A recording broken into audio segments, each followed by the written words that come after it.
इस देश का बेड़ा गर्क होने से भाई कोई नहीं रोक सकता, क्योंकि अभी कुछ दिनों पहले हमारे देश के सो कॉल्ड महान नेताओं ने यूजीसी एक्ट लागू किया था। उसके बाद ही कुछ दिनों बाद उसके ऊपर प्रदर्शन चालू हो गए, उसके विरोध में बहुत सारे लोग यूथ जनता रोड पे आ गई। उसके कुछ दिनों बाद सुप्रीम कोर्ट ने फैसला सुनाया कि इस यूजीसी एक्ट को रोक दिया जाए, स्टॉप कर दिया जाए। और उसके अंदर बयान ये आया सुप्रीम कोर्ट का कि इसके अंदर जो वर्ड यूज़ हुए थे वो सही वर्ड यूज़ नहीं हुए थे। मतलब आप चीज़ें समझ रहे हो, एक इंडिया इतने बड़े देश के अंदर यूजीसी एक्ट लागू हो रहा है, उसके ऊपर इतने बड़े प्रदर्शन हो रहे हैं, इतना बड़ा एक्ट लागू हो रहा है। और मतलब जो एक्ट लागू कर रहा था उस दौरान क्या इतने पढ़े लिखे लोग नहीं बैठे हुए थे जिनको पता हो कि इस चीज़ का इम्पैक्ट नेगेटिव होगा पॉजिटिव होगा, इसके अंदर जो वर्ड यूज़ करें क्या वो सही वर्ड यूज़ हो रहे हैं, क्या उस चीज़ का सही इस्तेमाल होगा, क्या उस चीज़ का गलत इस्तेमाल होगा?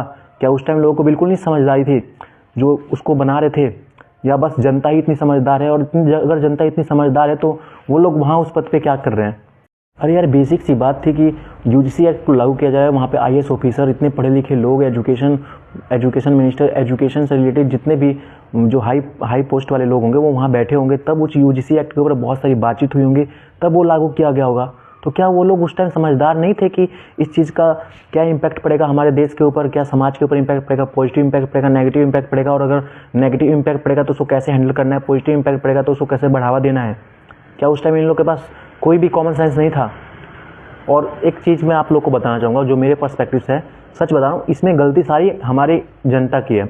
हम लोग इतने पढ़े लिखे हैं और हम लोग इतने मैच्योर हैं वाकई कि हम लोग सही पर्सन को वोट दें, क्योंकि सही पर्सन वोट से चुना जाएगा तो वो उस जगह पे जाके बैठेगा, पढ़ा लिखा शख्स जाके बैठेगा, तब तो वो सही चीज़ चूज़ करेगा। हम लोग ऐसे लोगों को वोट देते हैं जो बस जाति के ऊपर ही बात करते हैं और वहाँ जाके अनपढ़ होते हैं भाई, पहले बात वो ऊपर जाके वो लोग ऐसे काम करते हैं जिसकी वजह से हमें भुगतना पड़ता है, फिर हम लोग वापस प्रदर्शन करते हैं। मतलब इनडायरेक्टली घूम फिर कर वो चीज़ें हमारे ऊपर ही आ रही हैं, फिर भी हम लोग को फिर भी समझदारी नहीं है। हम लोग वापस से उन्हीं लोगों को वोट दे रहे हैं और वापस उन्हें दोबारा बना रहे हैं, फिर वापस वो लोग ऐसे काम करें जिसकी वजह से हमें परेशानी हो रही है, जनता को परेशानी हो रही है, और फिर हम लोग प्रदर्शन कर रहे हैं, फिर वो लोग उस चीज़ को सुन रहे हैं, फिर वापस हम लोग वही काम कर रहे हैं। लगातार ये कामें हो रही हैं जिसकी वजह से हमें भुगतना पड़ रहा है।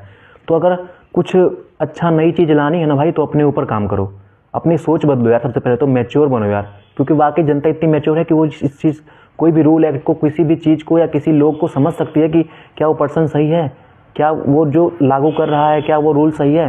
सिर्फ इतनी समझदारी है तो क्यों वो ऐसे लोगों को वोट दे रही है जो जिनके पास कॉमन सेंस नहीं है कि किसी रूल को वो लोग एक्ट को लागू कर रहे हैं और उस चीज़ का पॉजिटिव इंपैक्ट पड़ेगा कि नेगेटिव इंपैक्ट पड़ेगा, और नेगेटिव इंपैक्ट पड़ेगा तो कैसा इंपैक्ट पड़ेगा, उस चीज़ को उन लोगों ने हैंडल तक नहीं किया, उन लोगों को पता तक नहीं है। मतलब क्या है यार, पहले तो अपने आप को सुधारो भाई। और अपने नियर बाय जो लोग हैं जो इमेच्योर सी बातें करते हैं, मैच्योर होने के बावजूद भी पॉलिटिक्स में इतने घूमे फिरे हैं, फिर भी वो लोग ऐसी बातें कर देते हैं जिसका कोई सेंस नहीं होता।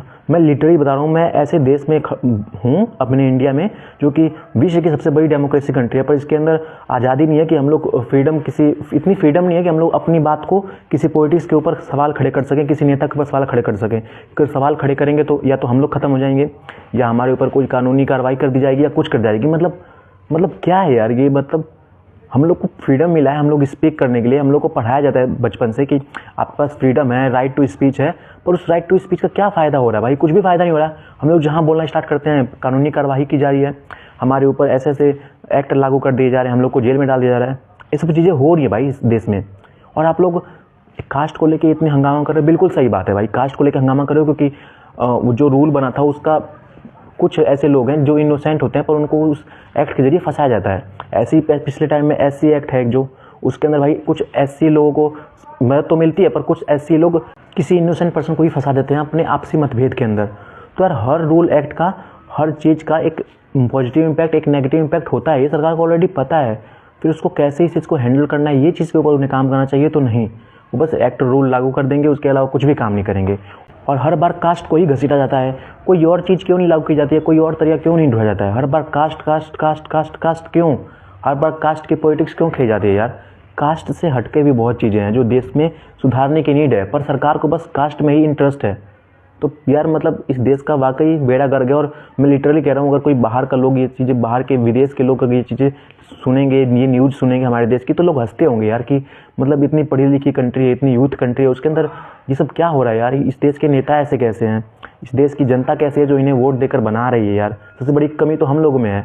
बाहर के लोग ये नहीं कहते हैं नेता खराब, वो लोग कहते हैं कि यहाँ की जनता ही खराब है, यहाँ की जनता ही इमेच्योर है जो ऐसे लोगों को वोट दे देकर बार बार उस पद पे बैठा रही है जो उस पद का गलत इस्तेमाल कर रहे हैं।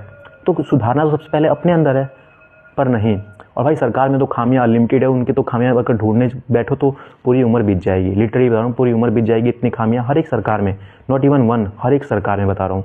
बाकी लास्ट में बस इतना कहना चाहूँगा कि ये बस मेरा पर्सपेक्टिव था, मेरी सोच थी, जो मैंने इस वीडियो में अपनी सोच जाहिर की है। अगर मैंने कुछ गलत बोला हो या आप इस मेरी बात से सहमत नहीं हो तो कमेंट में अपनी बात बताएं और नॉर्मल तरीके से बताएं, ना कोई एब्यूसिव वर्ड यूज़ करके। लाइक शेयर सब्सक्राइब जरूर करना।